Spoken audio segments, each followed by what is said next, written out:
하나님 우리 가운데 그 믿음을 허락하여 주십시오. 우리에게 이미 그것을 허락하셨고 이미 그것이 우리 안에 있음을 압니다. 더욱더 붙들 수 있는 힘과 용기를 그 담대함을 허락하여 주시고 우리 마음 가운데 무엇보다도 주님 다시 오셔서 이 하나님의 나라 완성하실 그날까지 하나님의 나라는 조금도 머물러 있거나 조금도 후퇴하지 않음을 믿고 아무리 그것의 압박과 두려움이 우리 가운데 강하게 밀려온다고 할지라도 주님의 역사를 기대하고 고대하며 더욱더 믿음 의지하여서 주님 바라보고 담대히 우리에게 주신 말씀 붙들고 나아갈 수 있도록 지금 붙들어 주시옵소서. 우리를 사용하셔서 지금도 하나님의 나라를 내 안에 확장시키시고 이 땅 가운데 이루어 가시는 주님의 일하심을 믿습니다. 주님 일하여 주시고 내 삶 가운데 그것을 볼 수 있는 눈을 믿음을 허락하여 주시옵소서. 감사드리며 우리 가운데 그렇게 역사하시는 예수 그리스도의 이름으로 간절히 기도드립니다. 네. 이 시간 옆에 있는 분들에게 이렇게 한번 축복할까요? 당신은 무너지지 않을 겁니다.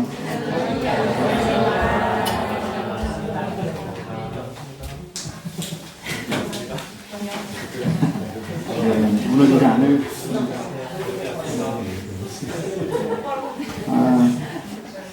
오늘 같이 또 말씀을 통해서 우리가 또 흔들리지 않고 또 주님의 마음을 의지하여 우리가 더 붙들고 나아가야 하는 것이 무엇인지 한 번 더 나누도록 하겠는데 오늘 말씀은 갈라디아서 말씀이에요. 3장 1절에서 9절까지 말씀인데 저와 여러분이 돌아가면서 함께 읽고요. 9절 같이 읽도록 하겠습니다. 제가 먼저 읽겠습니다. 어리석도다 갈라디아 사람들아 예수 그리스도께서 십자가에 못 박히신 것이 너희 눈앞에 밝히 보이거늘 누가 너희를 꾀더냐.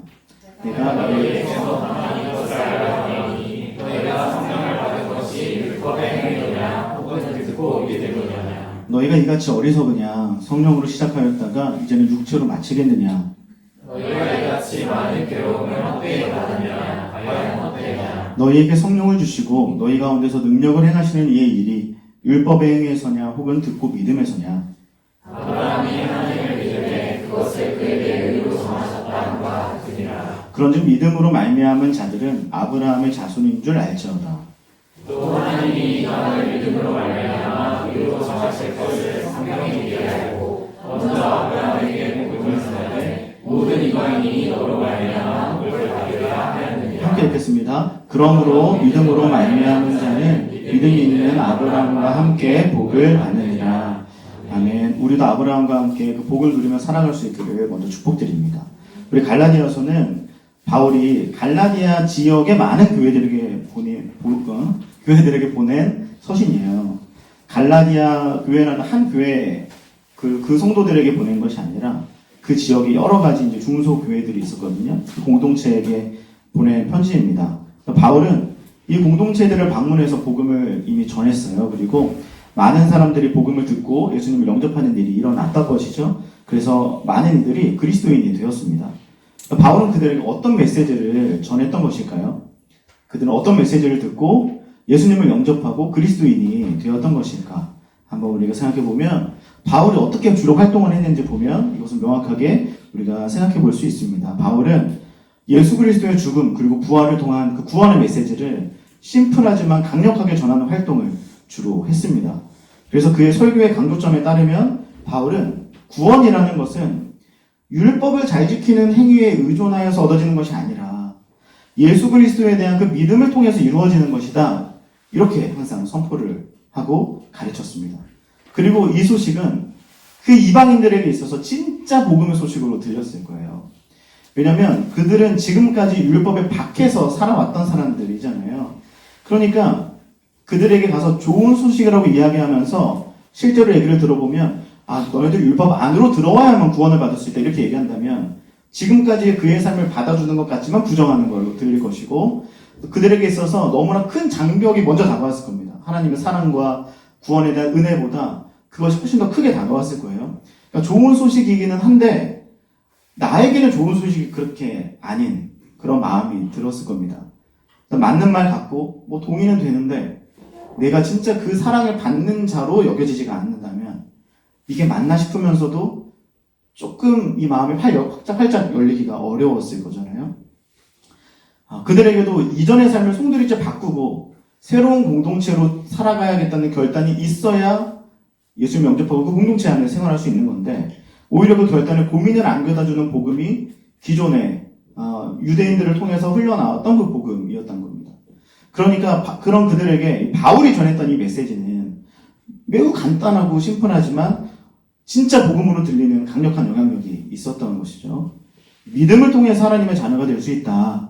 이 단순한 메시지를 통해서 그들은 예수님의 사랑, 환대를 느낄 수 있었을 겁니다. 그런데 바울이 갈라디아에서 그러한 좋은 소식을 전하고 나서 그 지역을 떠나죠. 그러니까 일부 유대 그리스도인들이 갈라디아의 교회들을 그다음 방문하는 일이 있었던 거예요. 그리고는 그들이 가지고 있는, 그러니까 갈라디아 성도들이 지금 현재 가지고 있는 그 신앙 외에 또 다른 것이 필요하다라고 이야기를 하는 겁니다. 쉽게 말하면 믿음으로는 안 된다 이야기하는 거죠. 유대인의 율법을 지키지 않으면, 준수하지 않으면 안 된다. 하나님의 백성으로 살아갈 수 없다 얘기하는 겁니다. 율법을 지켜야 하나님의 백성이지 그렇지 않고 어떻게 하나님의 백성일 수가 있느냐. 이 문장을 조금 바꿔볼게요. 여러분, 하나님의 말씀을 순종해야 우리가 하나님의 백성이 될 수 있습니다. 할렐루야. 아멘. 맞는 말이잖아요. 율법에 나와 있는 것들을 준수하라고 얘기하는 거예요. 여러분, 교회가 교회다워지고 하나님의 백성이 진짜 하나님의 백성답게 살기 위해서는 하나님 말씀하시는 거 꼭 지켜야 됩니다. 우리 같이 그걸 지키고 정말 그리스도인으로 살아갑시다라고 얘기하면 뭐 여기에 부정하거나 이것 때문에 마음 불편한 사람이 없을 겁니다. 그런데 그들이 이런 식으로 이야기를 하니까 갈라디아 성도들은 되게 혼란스러워집니다. 진짜 그게 맞나? 우리가 가진 이걸로 부족한 건가? 나는 아직 충분하지 않은 신앙인인가? 생각이 들게 되죠. 그리고 일부는 그들의 말을 받아서 율법을 준수하는 게 얼마나 중요한지를 그 안에서 또 전하면서 또 하나의 세력이 됩니다. 그러다 보니까 한 가지 큰 어려움이 생긴 거예요. 그 전체적인 공동체로서 뭐냐면 그들이 그렇게 감격하고 예수님을 영접하면서 회심하고 그렇게 기뻐했던 그 복음이 조금씩 변질되기 시작하는 겁니다. 그들 안에서. 이미 구원을 받았는데 그것에 더 보태려는 행위들이 더 중요해지기 시작하니까 이게 바로 율법주의의 폐해거든요. 구원을 얻기 위해서 인간 행위를 은혜 위에다가 쌓아야 된다는 그 사고방식이 이 율법주의가 주는 폐해인데 그런 어려움들이 있었던 겁니다. 바울이 그렇게 전하고 함께 기뻐하고 감격했던 그것들이 점차 희미해져 버리고 그것만으로 충분하지 않다라는 그 흐름이 이루어지니까 바울이 그들에게 갈라디아서를 쓰는 거예요. 그래서 오늘 본문에서 바울이 이렇게 이야기를 하는 겁니다. 복음의 본질은 이미 당신들이 받은 것처럼 예수 그리스도에 대한 믿음으로 얻는 그 구원이 있다. 그걸 다시 한번 알려주고 싶은 거예요. 율법을 지키는 것이 결코 구원의 수단이 될 수 없는 것이다. 그거를 강조하고 있는 겁니다. 그러면서 잃어버렸던 기쁨과 감격을 다시 한번 그들에게 살아날 수 있도록 마음을 담아서 이야기하고 있는 것이죠. 그 바울의 마음을 유념하면서 한번 본문을 살펴보겠습니다. 1절을 보면 바울은 이렇게 말을 시작해요. 어리석도다. 이렇게 얘기하니까 이게 읽는 사람에 따라서 다르잖아요. 어리석도다 이렇게 얘기하면 저 사람은 뭐야 이렇게 좀 어리석 똑같나요? 언어의 힘이 세네요. 이게 바울이 그래도 이렇게 바울 정도면 좀 이렇게 사랑 안에서 인격적으로 얘기했겠지. 그래서 되게 부드러운 표현이나 타이름으로 이야기했을 거라고 우리가 읽을 수도 있는데 이건 강한 비판입니다. 그러니까 그들이 율법주의자들의 유혹에 넘어가서 복음의 진리로부터 멀어진 것에 대해서 지적하고 있는 겁니다. 지금 바울이 너무나 사랑했던 사람들이겠죠. 그들을 위해서 그곳에 가서 복음을 전하고 같이 기뻐했던 사람들이잖아요. 그리고 지금도 바울은 그런 사람들을 위해서 일하고 있어요. 자기 시간과 재정과 일생을 다 바쳐서 그런 사람들을 위해 지금 살아가고 있으니까 이 사람들에 대한 바울의 마음이 식진 않았을 거예요. 그런데 그럼에도 왜 바울은 이렇게 강도 높은 비판과 지적을 그들이 사랑했던 그리고 지금도 사랑하고 있는 그들에게 하고 있는 것일까요? 다른 이유가 없습니다. 너무 중요한 이유 한 가지가 있기 때문에 그래요. 바로 진리를 왜곡하고 진리에서 떠나려 하는 모습들이 그들 가운데 나타나고 있기 때문에 그것을 지키기 위해서 바울은 지금 이렇게 하고 있는 겁니다. 이 구절을 보면서 우리가 꼭 적용해 볼 수 있는 게 있었으면 좋겠습니다. 무엇이 내 마음에 불을 일으키고 있는가? 나는 무엇을 중요하게 여기고 살아가고 있는지, 복음인가? 진리인가? 복음과 진리가 내 안에 막 흥황하고 내 안에 막 살아나는 것이 너무나 기쁘고 조금이라도 내 안에 그것이 어제보다 소실되고 좀 희미해지고 이것 말고 다른 것들이 그 자리에 조금이라도 들어오는 것들이 내 안에 민감하게 느껴지고 있는지 그것이 느껴졌을 때 그것을 가로막고 내 안에 이 복음과 진리를 잘 사수하는 것에 민감하게 반응하고 그것에 내 마음에 불이 일어나고 있는지 나는 바울처럼 복음 그리고 진리에 민감한 사람인지 아니면 갈라디아 성도들처럼 다른 이들의 말이나 시선이나 때로는 우리가 생각했을 때 맞는 말 같은 여기서 보면은 더 세력이 있고 기존의 그 단체이고 집단이니까 그리고 더 안정적인 그런 곳으로부터 오는 거. 그러니까 우리가 더 안정적이고 더 세력을 얻고 더 우리가 앞으로도 더 우리 공동체가 잘 세워지려면 이런 거 필요하겠구나. 혹시나 그것 때문에 내 안에 복음과 진리에 붙들고 있던 손을 힘을 모아도 느끼지 못하고 있는 건 아닌지 우리가 한번 생각해 볼 수 있었으면 좋겠습니다. 저도 마찬가지예요. 사역을 하게 되면 특세하는 기간 뭐 이런 게 있으면 전념하게 되잖아요. 우리 교회 구조가 또 그렇고 그러면은 다른 부분들에 에너지가 빠질 수밖에 없습니다. 근데 그거를 알아차리고 민감하게 생각하고 내 마음에 염두하고 별도의 에너지를 조금이라도 보충을 해서 그 이후에 그 못했던 부분에 대해서 내가 더 쓸 수 있느냐 아니면 전혀 그런 마음과 생각 없이 눈에 보이는 것만 달려가면서 이게 중요하니까 가고 하느냐 그거에 대해서 내가 느끼고 있는 복음과 내가 느끼고 경험한 예수님의 일하심은 되게 다를 수밖에 없거든요. 그래서 우리가 어떤 거를 중요하게 생각하고 있는지 한번 생각해 볼 수 있으면 좋을 것 같습니다. 근데 그러면서 바울은 2절과 3절에서 이렇게 이야기를 합니다. 너희가 성령을 받은 것이 지금 너희가 하는 행동 때문이냐 믿음 때문 아니냐 이렇게 얘기를 해요. 그러니까 바울은 갈라디아 성도들이 그 믿음이라는 선물을 통해서 성령의 은혜로 신앙을 시작했음에도 불구하고 이제는 육체의 것을 추구하고 그로 인한 완성을 꿈꾸고 있는 모습을 말씀으로 가격하고 있는 겁니다. 우리도 이럴 때가 있죠. 성령의 역사와 복음이 나를 한번 휩쓸고 지나가면 너무 가슴 벅차고 영광스럽습니다. 그런데 점차 시간이 지나면 그것만으로는 안 되나라는 생각이 자연스럽게 들게 돼요.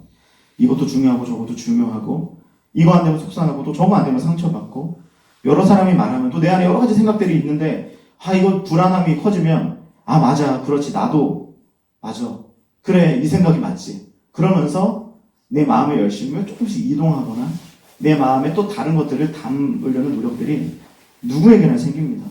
우리 특세를 하고 나서 일주일 동안 큰 은혜를 받았어요. 그래서 기도하면서 하나님 내가 이렇게 살아야겠다. 구체적인 적용까지 은혜 받으면 나오잖아요.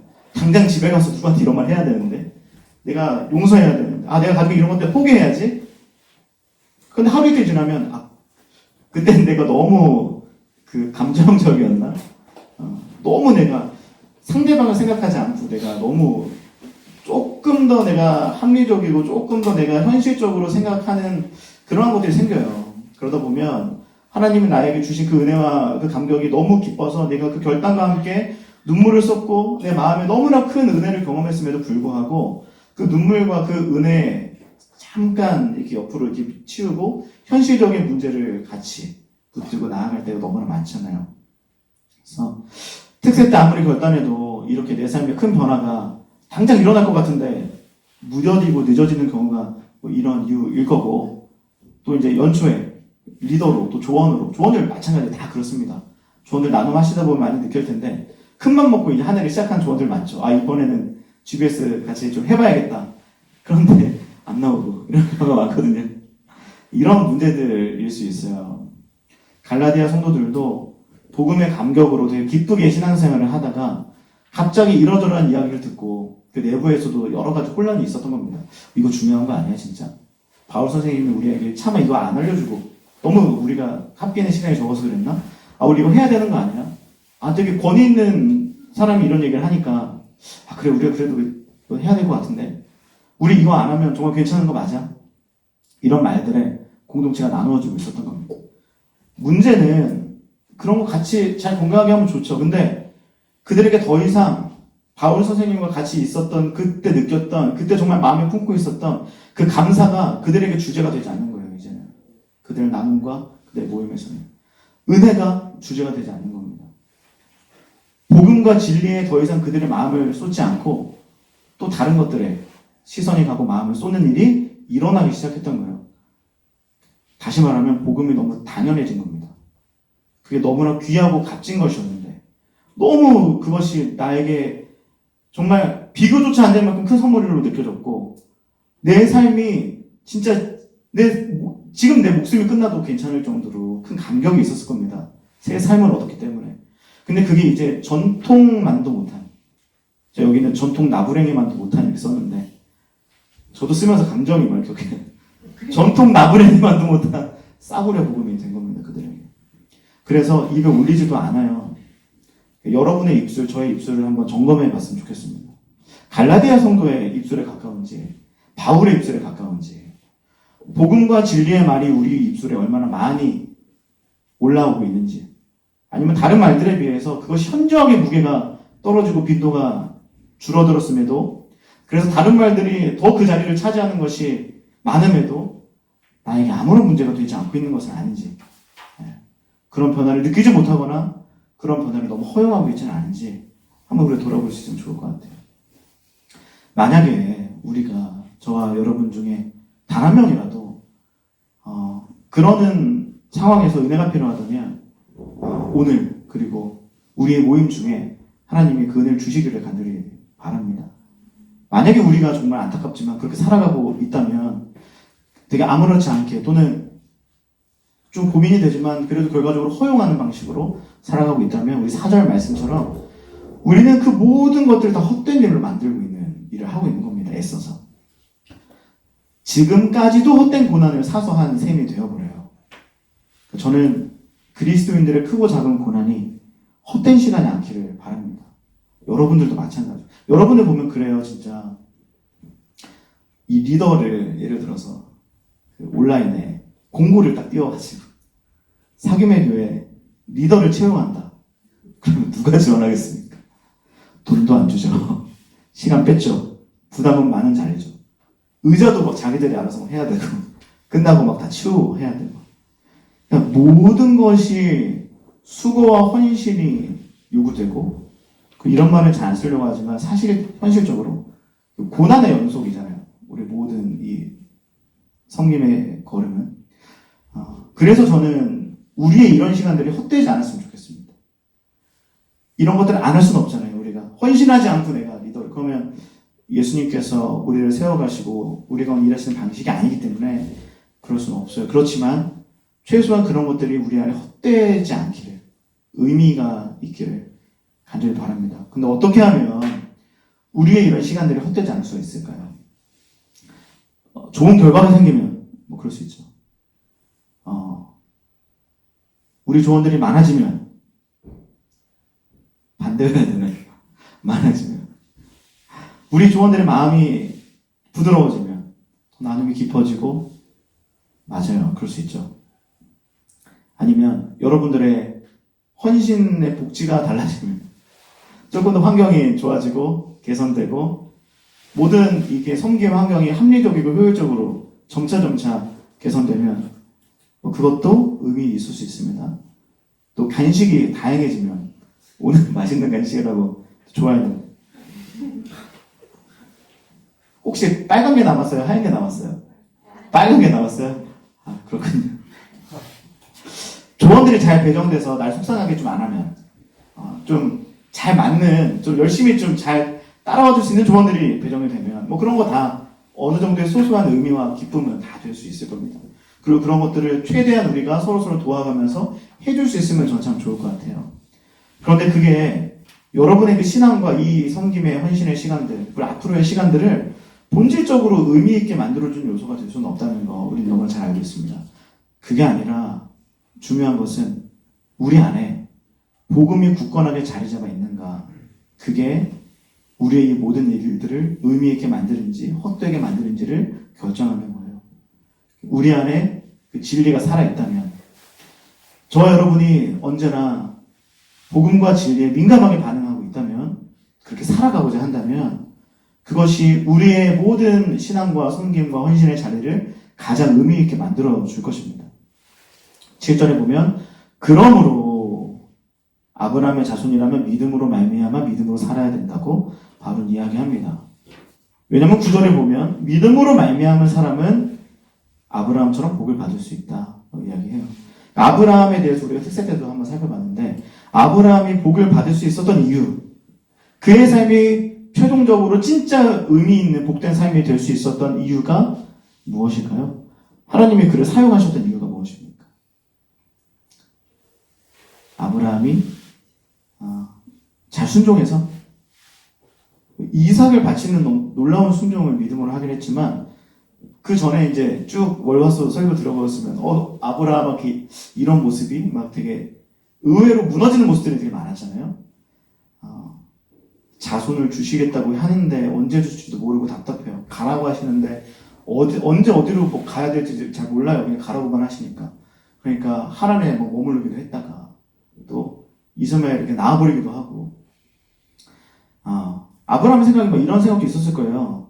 아무리 생각해도 하나님 말씀하셨긴 했는데 그거 지금까지 믿고 붙들고 있는 게 되게 어리석은 일처럼 보였을 순간도 있었을 거라고 생각합니다.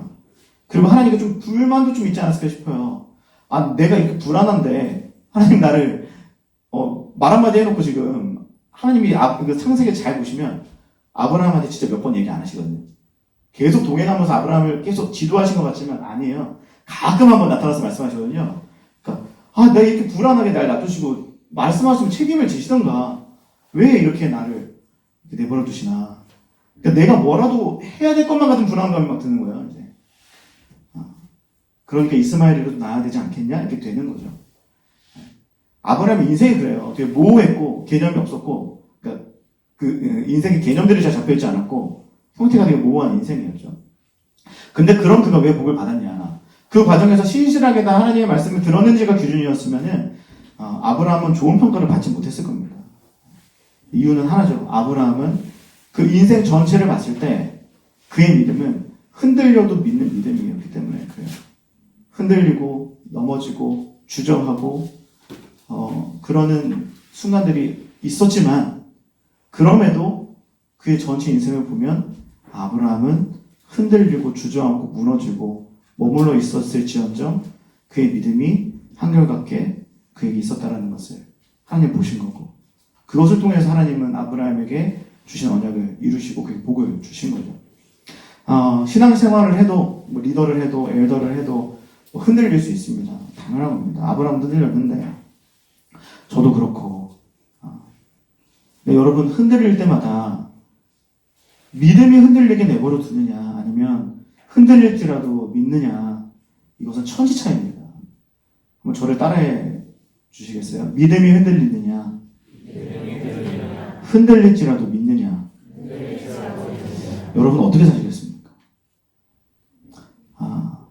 특세 기간 동안 우리는 아브라함의 길을 통해서 십자가의 길을 묵상했습니다. 되게 큰 은혜와 감격이 있었던 시간이었는데 근데 우리가 언제까지나 그 지난 일주일의 시간에 머물러 살 수는 없잖아요. 현실적으로도. 또다시 학업은 뭐 시작되고 시험이 이제 시작되고 또 출근길은 계속 반복되고 야근이 지속되고 섬김을 챙겨야 하고 그러다 보면 다른 것들이 내 마음을 쉽게 차지합니다. 나 왜 이렇게 힘들어? 이걸로 되나? 은혜를 받았는데 힘들고 안 되고 무너지고 다른 게 더 필요하지 않을까? 그러면 아브라함을 통해 본 십자가가 이번 기회에 다시 한번 아브라함을 보면서 예수님을 묵상하며 내 마음에 다시 한번 굳게 박았던 그 십자가가 다시 흔들리기 시작해요. 저와 여러분이 그런 상황 반드시 올 거거든요. 그러나 그렇게 흘러가도록 내버려두지 않을 수 있기를 축복합니다.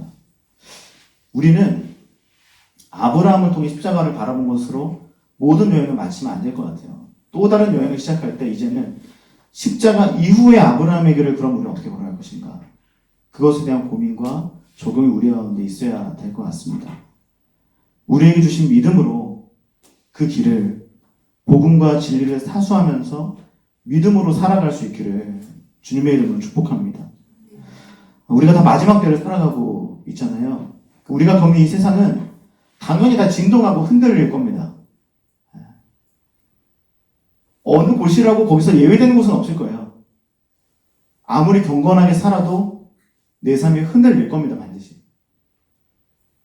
속임을 당할 수도 있고 주저없이 무너지는 일이 생길 수도 있습니다. 그런데 내 안에 이 믿음마저 흔들리게 내버려 두는 것은 다른 차원의 문제입니다. 우리 안에 저와 여러분의 마음에 언제나 복음과 진리가 그 믿음이 굳게 털을 잡고 있을 수 있기를 간절히 소망합니다. 여러분이 다시 그 마음마다 그 굳게 박은 십자가가 다시 또 흔들리고 뽑히지 않도록 믿음으로 부여잡을 수 있기를 간절히 소망해요. 그리고 내가 그렇게 노력하는 건 물론 중요한데 그뿐만 아니라 우리 서로가 서로에게도 유대 그리스도인들이 아니라 갈라디아 성도들이 아니라 바울처럼 대해주실 수 있기를 소망합니다. 불안한 마음에 서로를 흔드는 사람이 아니고 불안한 마음들을 막 전하는 사람이 아니고 그런 흔들리는 지체들이 보일 때 바울처럼 믿음을 이야기하면서 붙들어 줄 수 있는 우리들이 될 수 있으면 좋겠습니다. 우리 조원들을 그리고 우리 옆에 있는 우리 사랑하는 동역자들을 나 스스로를 흔들릴지라도 믿음으로 함께 이끌어 줄 수 있는 제가 그리고 리더들이 또 엘더들이 될 수 있기를 주님의 이름으로 간절히 축복합니다. 우리 같이 기도했으면 좋겠는데 먼저 한 곡 같이 찬양했으면 좋겠습니다. 우리 예수로 사는 인생이라는 찬양인데 제가 이 곡을